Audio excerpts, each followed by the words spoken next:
Hey everyone, this is just a continuation of my tutorial on how to predict a future value of an investment using Microsoft Excel, except here we're going to add in a couple of graphics. One is a pie chart and one's a bar graph to show just how much you contributed and how much interest you earned. So without further ado, let's get started. Okay, so we're going to pick up where we left off here. We're going to get a little more advanced by adding a couple charts. Now to do this, we're also going to have to break this out by year. Instead of just doing this future value function where it calculates all the way out to the end, we're going to have to do intermediates. So we're going to have to know what the value is each year in order to create a chart that shows the value at each year. So first we'll do the chart that's pretty simple. So we're just going to do a pie chart. And so what we want to do is we want to insert pie chart. I don't know if you want to get fancy with it, you can make it 3D. We'll make it 3D. Okay, we don't really need a title, forget that. Well, let's make him a little smaller because we got to leave room for some other stuff we're going to do. Whoops. So let's move him down here. Make him a little smaller. So we need to just add some chart elements. So let's go here. Let's add some data labels. And let's put them in the center. Okay.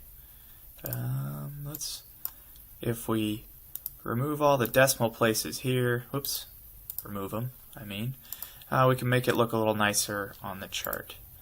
And then we can just kind of make these bold and a little easier to read. Maybe white, I don't know. You can play around all you want, make it look awesome.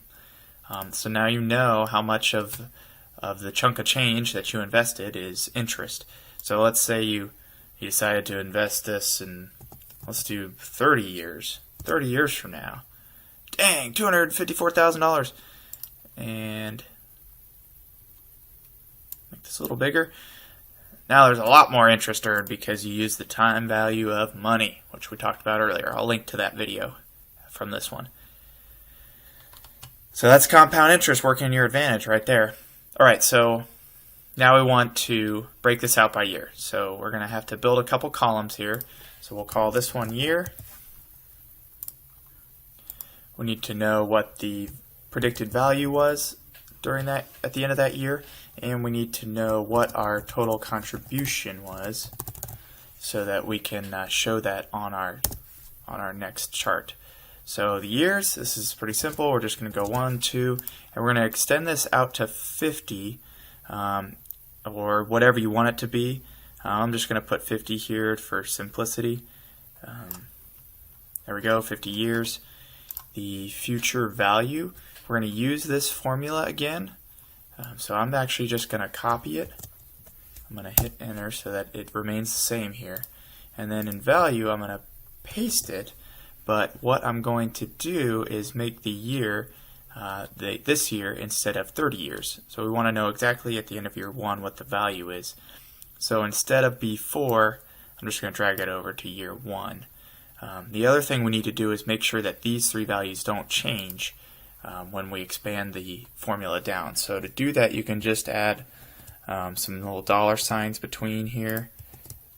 If you're not familiar with Excel, whoops, ignore that one.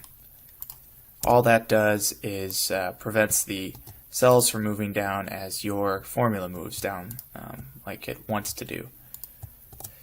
Okay, so that's all you do. You just hit enter. Okay, so that's the future value in 1 year. To make sure we did that right, we can just say after it was invested for 1 year. To make sure we did that right, we just hit 1 here, and that means, so you can see here that this value is exactly the same as this value, so that's good. Now all we do is we double click right here to expand the formula all the way to the bottom. You can expand the column if you want to be able to see all the values. It doesn't really matter to us. We're just going to cover this up with the chart that we put over it anyway. Okay, so now we need to know what our contribution is.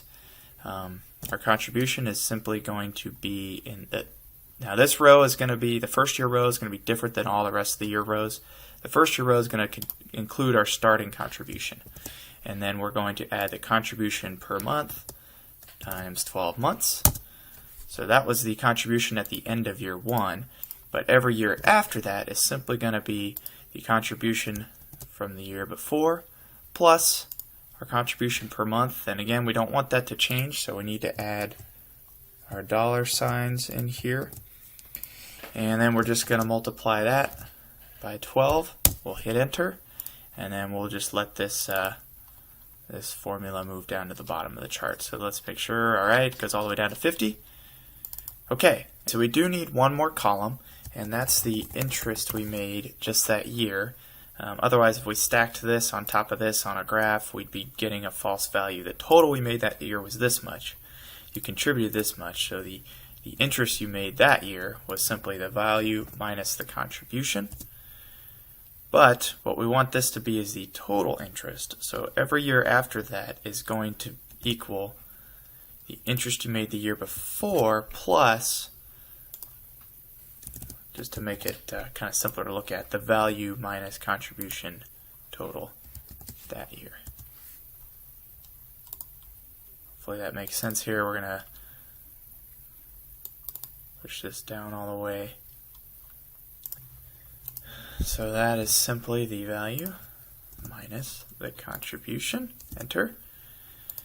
And we're just going to expand this down. Open it up if you want to look at it. But you can see here that in every case, you know, this guy minus this guy is going to be this guy. So that's how much interest you earned on the money. Okay, now we're ready for the chart. We're not going to chart this value. We're actually going to do contribution and interest. And they total up to the value. So we're going to insert a graph. We're going to do a stacked column here. And the reason for that is when you stack the interest on top of the contribution, you get the total value. So the very top of the graph is going to be the total value. So don't need a title.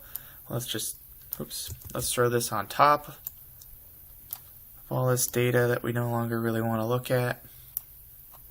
Okay, so now in the blue, down tiny in the blue, is the contribution amount, your total contribution. So you're adding $100 or $1,200 a year here.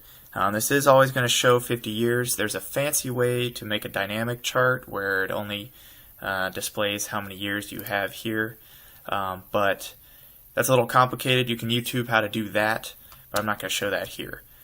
So you can see your investments here. To make this a little easier, let's just do a smaller amount. Let's say you start with 100 and you add $10. And so it's a little easier to see here that your contributions are tiny, tiny, tiny. And even though your contributions were very small, your total interest earned was huge. So if I make this 50 years, if I make this 50 years, you can see that the amount of interest you earned was huge over that time. Now most people aren't going to have an investment for 50 years, it's probably more like 30. So you can look down here at the 30 bar. Still, the investment amount is increasing hugely, which is that time value of money, that compound interest working to your advantage. So that's pretty much all I got here. You can add minor grid lines, major grid lines. If you want to be able to kind of produce a graph and put it somewhere else, you can just simply reduce the amount of data. You can make these columns smaller, like say we only want to show 30 years. You can just drag it up to 30, and now our graph is just going to show out to 30 years. But this is also a good tool to use for a retirement estimator as well. This is just showing you the time value of money again. All you put in here was $3,700 and you made $21,000 off the money you earned, or off the money you put in. Okay, I hope you guys like this video and you build your own tool so you can start predicting what your investment values are going to be worth, both retirement and non-retirement, in the near future, so that you can buy all the things or do all the things in a few years or when you reach retirement. And that's a wrap.